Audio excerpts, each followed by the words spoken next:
Ladies and gentlemen, what is happening? We're on OSA Live tonight. It's Wednesday, it's 7:15, and we got Ernie with us. Tonight we're talking, what are we talking about tonight, Ernie? Tonight we're going to talk about RODI water, whether you need it or not, RODI systems, whether you need those or not in your own home, and if you do need one, how to maintain it.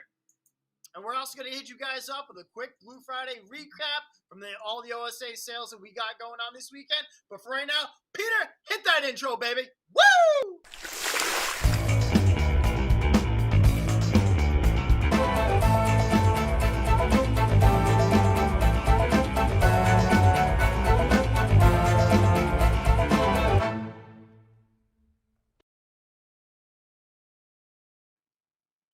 Getting right into it, all you saltwater guys on there are always telling us, hey guys, we need more, and that's what we're doing tonight. Tonight, Ernie's talking about RODI units and the importance for these for your saltwater aquarium. Now, Ernie, why do saltwater guys, why do we need an RODI unit? Or more than that, why do we need RODI water? It's been a controversy for a long time. But once you actually use RODI water, you'll never not use RODI water. It's kind of like a protein skimmer. There are some people that can successfully run a saltwater system with well water. Your well water has to be pristine water. I had one home probably 15 years ago that I got away with it with. Every other place I've ever tried not using RODI water, constant hair algae problems. The corals did not do well because if you're not using pure water to start with, you can have copper in the water. You can have high levels of iron in the water. If you're on city water, then you get into the chlorine and chloramines that, yes, there's water conditioners, but that's not going to take all of them out of the system. So RODI water is really essential, especially if you're doing a reef system. It's basically taking the water down to ultimate purity. There is nothing in that water. And when you add your salt to it, your salt is adding all those minerals and everything you want in there into the water, and it gives you the perfect balance of where you want things at. When it comes down to saltwater tanks, guys, especially when it comes down to reef tanks, we want your water to be the cleanest and the best. So using RODI water is setting you up to be successful right from the get-go. So that's something you're really going to want to do. At the Coventry store, if you guys can come in, we sell RODI water, and we also have it pre-salted. You can see our massive system as that. Ernie, what do you want to get into? Like the stages of an RODI system, or more about the TDS? Well, for starters, because not everybody's going to want to buy an RODI system, you can buy water from your local fish store if you trust them. Make sure you trust them because you can't really test it yourself. The only way to test RODI water is straight out of the spigot of the RODI unit itself. Once you put that in your bucket and you take it home, say you whack a TDS pen in there and it reads like 60, and you're like, that store just ripped me off. Any dust that was in that bucket, any dust that was in the air when that bucket got filled, anything gets into that water and you can't get an accurate reading off it. I've even heard of people testing saltwater TDS, which is impossible to do. It's going to come out in the hundreds to thousands because there's salt in there. You just added all the TDSs back into it. So be very careful about judging the water you just bought. You honestly have to trust the store. Ask them to see their unit. Ask them to see their setup. They will show it to you, no problem. We actually run two here. We have a big 1,000-gallon-a-day unit that looks like an industrial reactor, and we also have a 300-gallon-a-day unit. We're running both of those constantly because between the store itself, customers, and our service department, the amount of water we go through here is ridiculous. So that's just something to keep in mind. When you're going through that much water, what do you think is the most important thing? Just the turnover? Like, say if somebody has a 90-gallon tank, what would you say? All right, it is time to invest in an RODI unit or otherwise you're buying store water all the time. It's honestly, I'm gonna tell you guys the real truth, even though I shouldn't, but the real truth is it is way cheaper for you to own an RODI unit than to buy your water. If you have like a 20-gallon, a 40-gallon, not so bad, right? Then it makes more sense to buy water. But when you start hitting really 90 gallons or more, where you have to do this consistent water changes, it makes the most sense having your own RODI system. It honestly does. There's a few things to consider. If you don't mind hauling buckets and as an excuse to go to your store every week, go for it. I mean, some guys use that as an excuse just to go to the store. The main thing you'll notice when you set your own RODI unit up is a lot of guys will start just filling 5-gallon buckets with it. You are going to forget that thing's running. Yes. All the time. So I suggest you fill those 5-gallon buckets in the bathtub, because when it overflows, it goes down the drain. When you get into the larger systems, float valves come in very handy. I personally flooded my basement 3 times before I put a float valve on my holding unit because I was just being stubborn. But guaranteed you will forget the thing is on. So either set a timer or have it in your bathtub or something like that, because without the float switch, it does not shut itself off. That's if you're using 5-gallon buckets, guys, because you do not want to flood your house. Biggest things we hear is, I fell asleep and I left it running, or remember, especially when it comes down to the waistline too, you want to make sure that's inside there. I've heard everything and anything under the sun. Anyone that's doing 5-gallon buckets filling it, it's not like if you've overflowed it, it's when you're going to overflow it, because I'm telling you, it's going to happen. It's a time bomb. It is. But you just get a holding vat from Tractor Supply or somewhere. They sell them as small as 20 gallons. You can even use a brute trash can. The float valve is very simple. You drill a hole in the side of it. It goes right in there. As soon as that float valve goes up, it shuts off, and you're good to go. That's the best way of doing it, is definitely with the float valve. Now, also, when we get the service side, too, if you can, after the float valve, above it, if you can put a bulkhead with an emergency, God forbid, say if you went away for the week, right? And the float valves miraculously did not shut off. We've ran into these issues. That water would actually go up, go to that overflow, and back into like a drain. It is probably one of the best investments you can do as a safety precaution. If you want to see what Scott's talking about, come into the store. I'll show you, because I have it set up here as well. I've had float valves get a very small hairline crack or a pinhole in them. And once they get water in them, they don't float anymore. And they don't float, they don't shut off. So, rare occurrence, but it can happen. Yes. All right. We'll get into some units. It depends on the size of your tank, in all honesty. There's a very small unit out there from Aquatic Life called the RO Buddy. It's really small. It's a 50-gallon a day unit. It will fit under your bathroom sink, in all honesty. The only downside to that one is it's really small. And if you start pumping a lot of water through it, you got to replace everything rather quickly, because the cartridges wear out fast. We actually stopped carrying those just because of the fact that how fast people are going through them. So, like, it's a seesaw, right? And a lot of you guys are looking up right now. I'm sure that one of the biggest Google searches, when you're investing this, it's like, which one do I buy? There are several out there. They start at 4-stage and they go all the way. You can have as many stages as you want.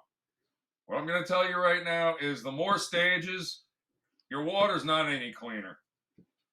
You get a 4-stage, you get a 7-stage, you're getting the same water out of it. The 7-stage, you're not going to have to change your filters as often. Other than that, there's no benefit to having one of these enormous 7 to 9-stage units. It's just convenience for you on how often you're going to change your filters out. The regular old 4-stage, 100-gallon a day units are ideal for what most of us are dealing with, which is,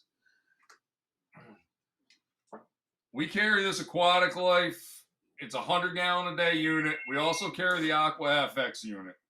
It's got a built-in pressure valve here.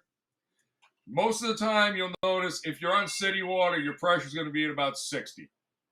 If you're on a well, you might be in the 20 to 40 range.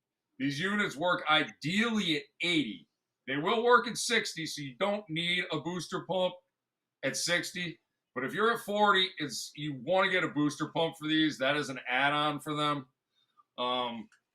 It's well worth it because your membrane lasts much, much longer. your water production is much better. One thing to keep in mind with almost all of these units, they're working on a 1-to-4 ratio. So for every gallon of water you get out of this thing for your tank, 4 gallons are going down the drain. Just keep that in I mind. drilled a very small hole in the side of my house, and it goes out to my flower garden, and I water my flowers with it. At least the water's getting used for something. On that unit, want to do me a favor? Want to kind of explain the membrane, the sediment filter, and kind of just show them? Yes, I was getting to that, but the sediment filter is not in this one at the moment because I needed it, and let me get this centered here, and there's a shortage of them at the moment. The water comes in here. The sediment filter would be in this one. Then it goes through your carbon block. Then it would go into your booster pump if you had one, and goes into the membrane. From the membrane, it then goes into the DI resin, and then it goes out, and you get your 0 TDS water out of it.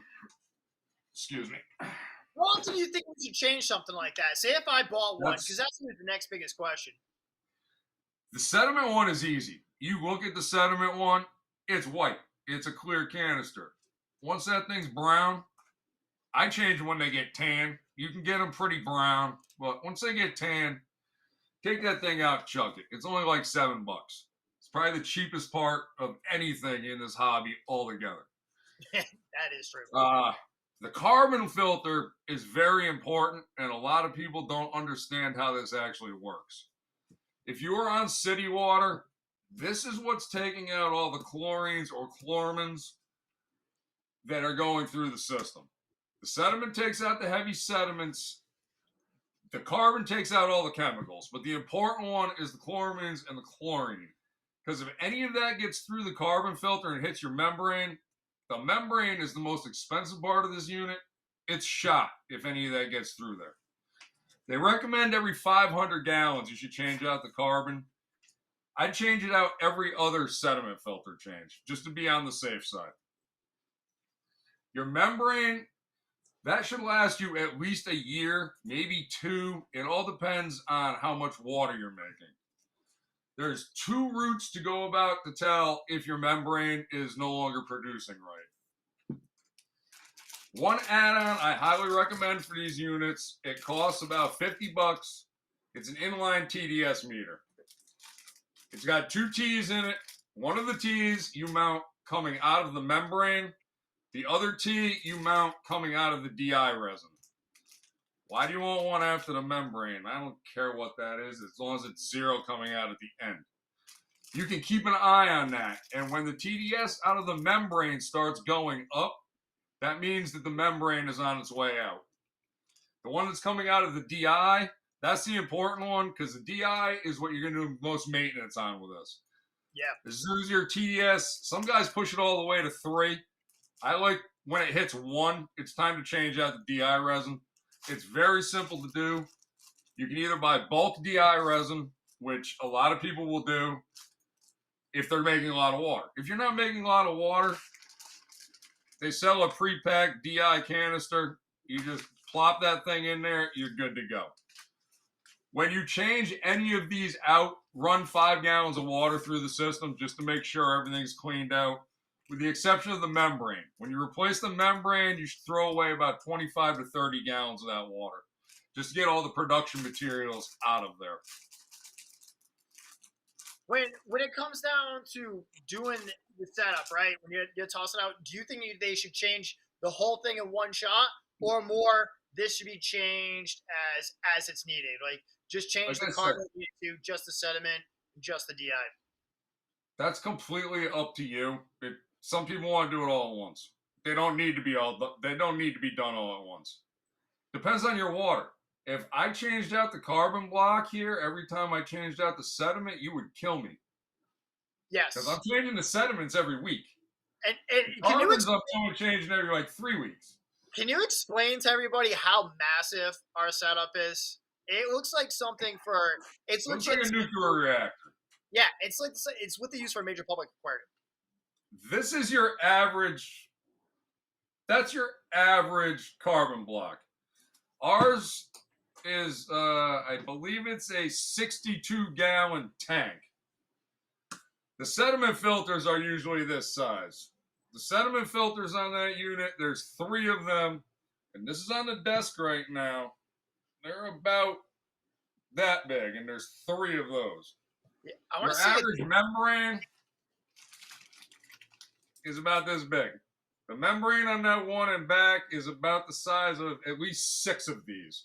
And it's encased in a stainless steel tube with enormous bolt clamps on it. And the booster pump that I said you guys should get, your normal booster pump's about the size of a coffee can. This thing is about the size of a good 5-gallon aquarium at least. This is one of the sediment filters. That's just one of our sediment That's filters. just one. I mean, it's a baseball bat. Yeah. And that's just one of the systems. We also have a 300-gallon-a-day system going back there. Real quick, let's get Alan on here. When changing them individually, how would I know when to change a sediment and a carbon filter since they don't change colors like the DI resin? The sediment does change color. When it's ready to go, it's brown. It's pulled all the stuff out, and it's nasty. The carbon you've got to keep track of. Like I said, the carbon, you're pushing it at 500 gallons. I'd personally change it out at 400. Because I believe they're like $12, where if you kill your membrane is like 50. Yep. No, that You want to protect that membrane. That's what the carbon block is doing. If you guys got questions too, do me favors, shoot them right inside here. So yes, this is kind of a question session tonight. Yeah, no, we just want that's what we're here for too. And actually, real quick, any of the stuff that we're talking about, guys, as well, we know, guys, we appreciate everything. There's a lot of people from all over the country. We appreciate every one of you guys. We do a lot on our osachoice.com website. You can find all the information there. Peter, do me a favor, hit that ad.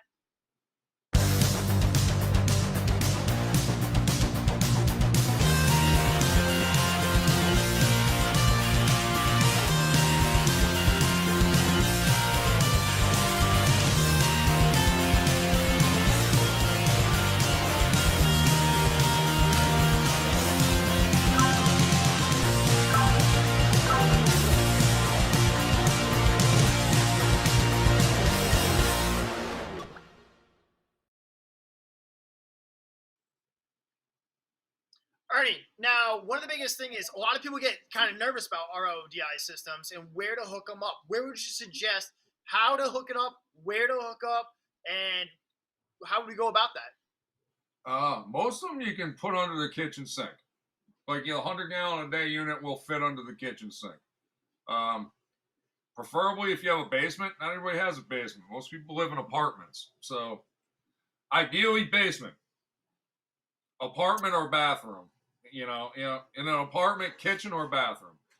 If you're not using a holding vat and you're in an apartment, I'd try to squeeze it under the bathroom sink. That way you can fill your pails up in the shower or in the bathtub like we already stated before. Because if you got neighbors under you and you forget to shut this thing off, they're going to be really mad. You do not want to do that at all. You want to make sure you're on top of it. So just like keep that in mind. RODI system, it's fantastic for our aquariums. It's great, and especially moving forward on our saltwater reef tank. But be super careful when it comes down to this because we just want to make sure you set it up right and set it up the first time because when you set it up wrong and it's not done right and you're trying to fill buckets and you make that mistake, it can be a very costly mistake. So we just want to make sure they will hook up to any water source. They come with a hose barb that will go on an outside spigot. If you unscrew the metal ring on your kitchen sink or bathroom sink, it'll screw right on there. They're very easy to set up. It's just you got to make sure that you're not going to flood anything with them. What would you go through for overall maintenance on an RODI system? Like, what type of maintenance would you have to do on it? Besides replacing the cartridges, there's not that much. The one thing I didn't go over, I went over with when to replace the sediment and the carbon. The DI, basically, 1, 2, 3, when you get that TDS reading. The membrane is the tough one because that's also the expensive one. And you're like, I don't know if I should replace this yet. Say you're making 5 gallons of water and it takes you an hour and a half. All of a sudden you notice you're going on 2.5, 3 hours here. If your sediment filter's not clogged, that means your membrane's shot. If you're not sure your membrane is shot, just crack the membrane container open, and they slide in and out when they're new. When they've been in there for a while, you got to grasp them. There's a little knob. Don't be afraid.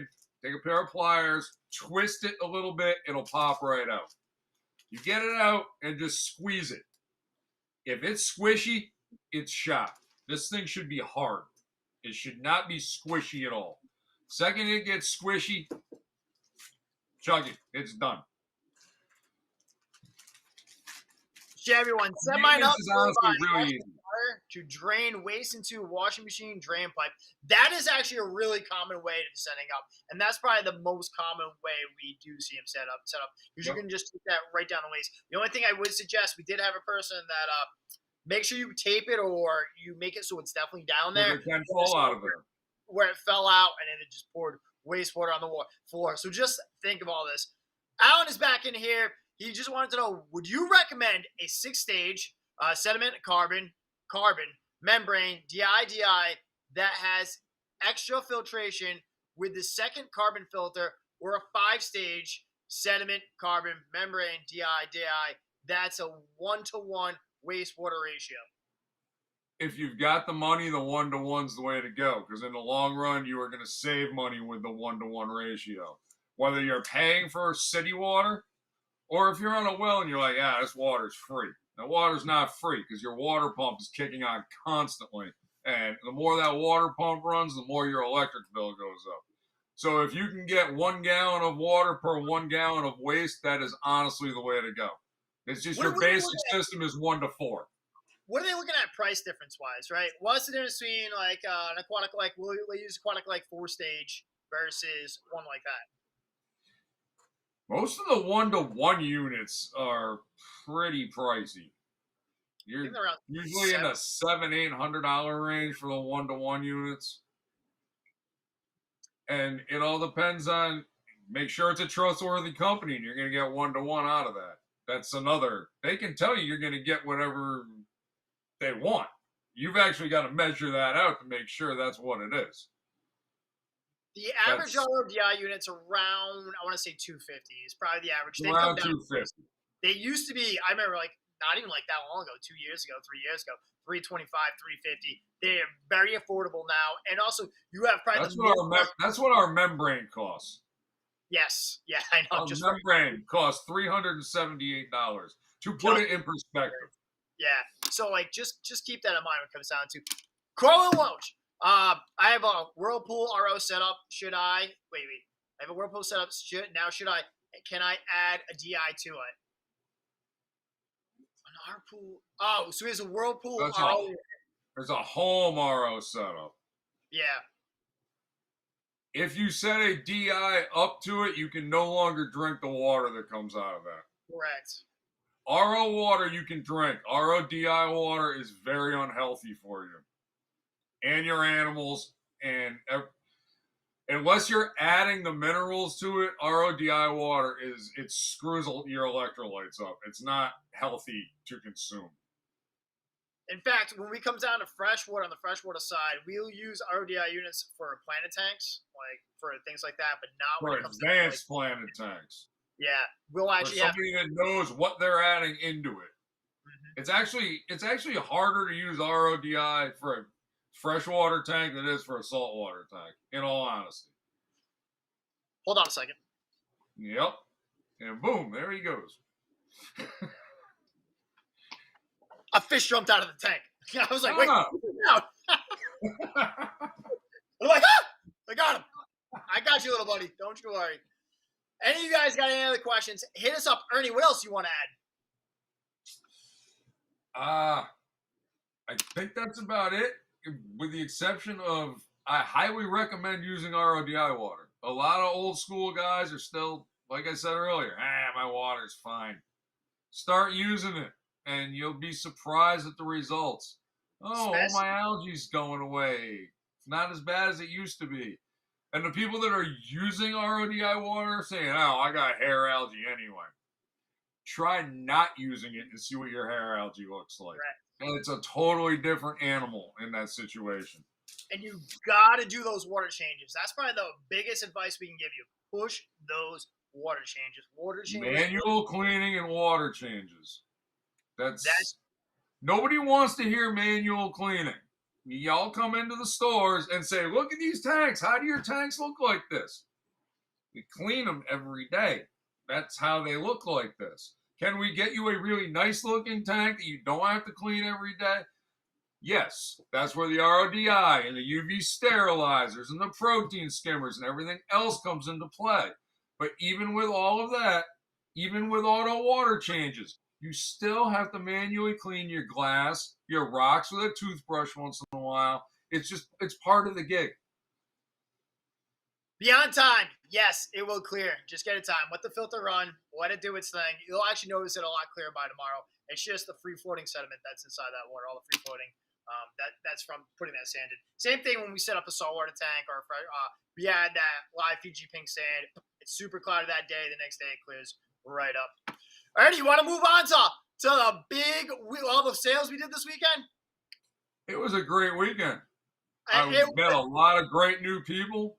That's one thing I love about this is I love all the people that since I came to the OSA, there's at least 20 or 30 of y'all that I've become great friends with, and we just sit around and talk whenever you come in.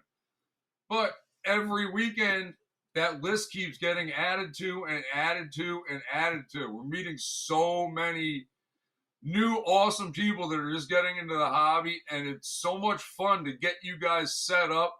And every time we set up a new tank, you get to relive that passion I had 30 years ago when I set my first tank up. And it just continues, and it's awesome. We love it, guys. We appreciate everything. If you guys didn't know, last week I got to go to Waterbox Aquariums myself. I did the Blue Friday event there. If you guys didn't check out the video, you go on YouTube, check out Waterbox Aquariums, look up this freshwater video that I did. Go and check it out. I appreciate all the support. I set up 2 tanks there. This week, Ernie was so busy this weekend and all the other stores. Wakefield, because Wakefield is open now. Seacock, all the deals on tanks. We're still running specials on tanks. If you're looking for a new aquarium, make sure you check out Ali at Wakefield, Joe at Seacock, and Ernie at Coventry. They're going to hook you up because we want to get you up and going. All the gear right now because we want you to get you ready so we can get you ready for Black Friday. Because you want to talk about livestock, that is the ultimate day, a pandemonium on Black Friday and that whole weekend. So we want to get you guys ready going into the season. Ernie, what type of tanks are we looking at this week? Before we get into tanks this week, we got a double shipment of saltwater fish in this week. Oh, so if you guys want to talk about Black Friday tank stocked fish, we are Black Friday tank stocked fish. So come on in this weekend and grab some fish because I'm way overstocked on saltwater fish right now. We got some beautiful stuff in. But we got 2 orders instead of 1. So yeah, we end up getting double orders on saltwater fish. If you guys are looking for saltwater fish and you haven't been in for a minute, summer we were really light packed. Reason being is that room just gets so hot and we're still in the process. I got to rebuild all that. So I got to keep it so light on the order so I'm not overstocking the tanks. But now that we're into November. Now they're overstocked. It's getting colder. We are jamming. Those tanks are lit up. And if you're looking for saltwater fish, they are loaded. I'm telling you, if you come in, you're going to find something, whether it's fish only fish or reef ready fish, you're going to find something that you're looking for. Okay, now with tanks. With water boxes, I got in 2 130.4s and with white stands, which we haven't had in a while. Stands aren't assembled yet. They're still at the warehouse. I'll have at least 1 in the store by this weekend. Got another 90 Marine X with a white stand. Got that in today. Trying to think what else there is. Got a couple really nice 50.3s. Any shape or size tank, pretty much got. We got a bunch of reef ready 150s. Those we can do stand or a lot of you guys have been looking for big tanks without a stand. These we can sell without a standard canopy if you're interested. And a big old beast came in today. You want to tell them about that one, Scott? Oh, Oh, yes. it just showed up out of nowhere. Yeah, so we got it. So you guys, I don't know if you guys noticed, it's been so hard to get glass. It's been very, very hard to get glass, get tanks.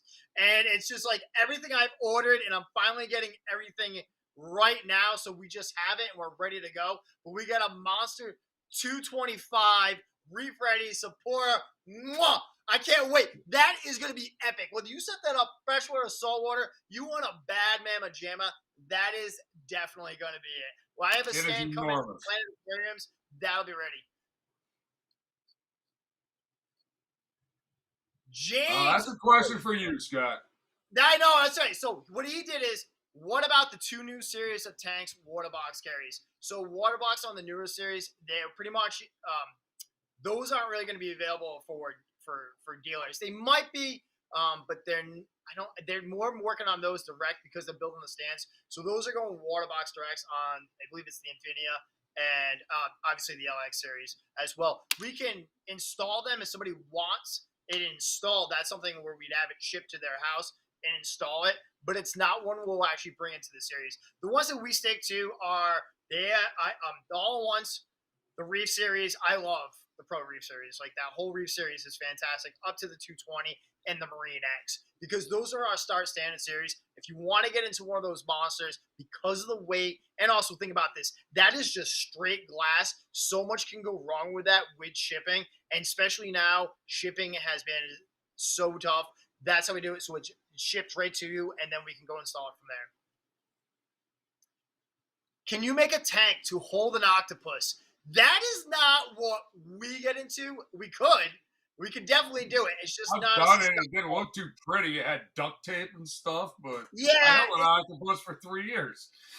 Yeah, it's just not the OSA style. It's just not something that we get Ideally, into. you want an acrylic tank that you can bolt down the lid on, and the filtration is crazy on it because even the slightest little crack for the water to flow out, that octopus can get through that and get into the filtration.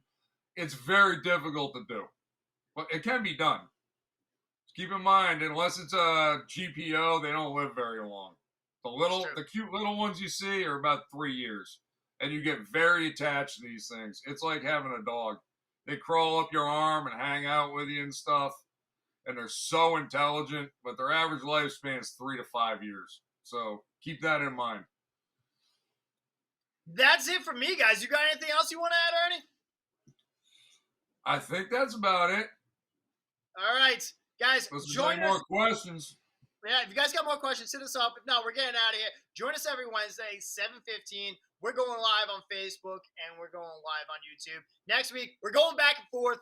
We're going freshwater, saltwater. So next week will be freshwater. So this way here, we can cover all the basics. If you guys haven't checked out Wakefield, make sure you go check out Wakefield. It's definitely different. Go say hi to Allie. I'm up at Seekonk today. Joe runs all Seekonk. And don't forget to visit all you saltwater guys, Ernie at Coventry. I'm getting out of here. So is Ernie. Peter, do me a favor. As we get out of here, can you hit it with the OSA ad and then go straight into the exit? We're leaving out of 10. Thanks, guys. Thank you guys for all your support. Keep on reefing, baby. Woo!